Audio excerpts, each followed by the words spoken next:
Guys, so for today's video I decided to make the Hori Racing Wheel Apex with Need for Speed Heat, specifically on just how to use it and what buttons do what. So let's start with this.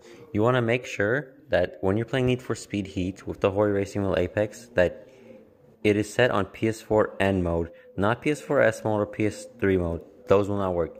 Need for Speed Heat only works with PS4 N mode. That stands for normal mode. Now that's out of the way. Pretty much, this game is a plug and play. Just plug in the racing wheel and you can kind of start driving around. As you guys can see, I'm using one hand, but everything should be all right. X is for NOS. Your handbrake is square, just like on controller.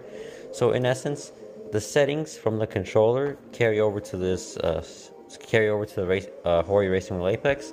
So in that aspect, it's the same.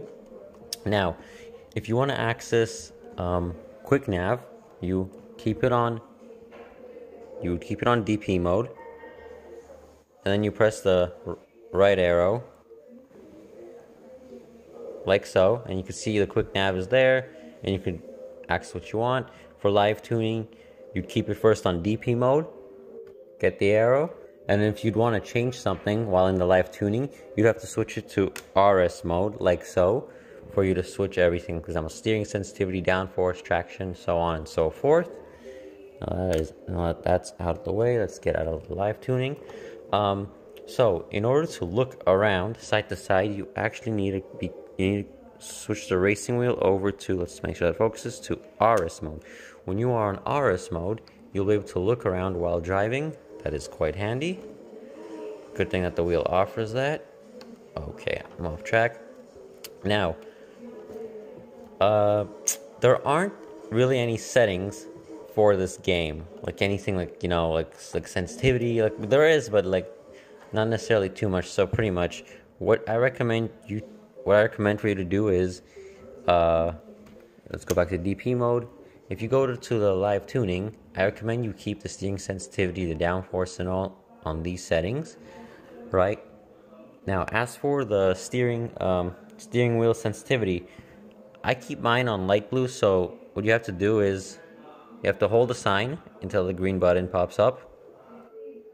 Then you press options.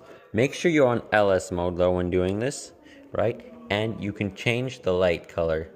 Purple is the default one. I used to keep it on blue, but now I keep it on light blue. I feel like this is the perfect sensitivity. And once you pick the color you want, you press assign. I think the sensitivity would work best for Need for Speed Heat. And also, make sure that the wheel is set to 180 degrees. Because 270 would be a little too much, but I feel like 180 is just right for Need for Speed Heat. And in order to change that, you will have to, in order to go to 180 degrees, you press on assign and then R2. My wheel's already set to that, and if you want to go back to, let's say, 270 degrees, you do assign, and then you press on L2, and that would make the wheel 270 degrees. And yeah, I would also like to mention that when you're on LS mode, if you use the arrows, the car will also turn like this, right? Hence why when you had to do the steering sensitivity, you had to keep it on LS mode. But I recommend for most of the time you just keep it on RS mode, so that way when you drive you can kind of look around. Now, last thing I want to mention is the map. So there is no proper way to open the map using the Hori Racing Wheel Apex when playing Need for Speed Heat. But what I recommend is you just have to alternate between the PS4 controller and the steering wheel. So you just pretty much press on the PS4 button on the controller. You'd press X, pretty much just sign in with the controller again and access the map, and then just go where you want to go. Let's say that's just a waypoint here, right?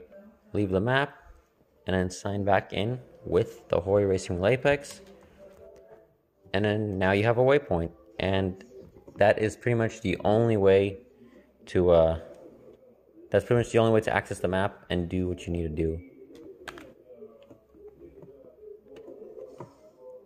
Interesting, there you go. And as you guys can see, we are driving. And so yeah, I'm just gonna quickly show you some gameplay of me just driving around for you guys to get an idea of how it is. It's not too sensitive. I do recommend for any turn, just use square, use the handbrake to turn.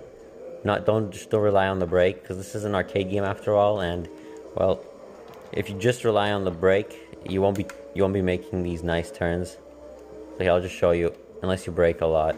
Whoa. And yes, pretty much that was just this is the video.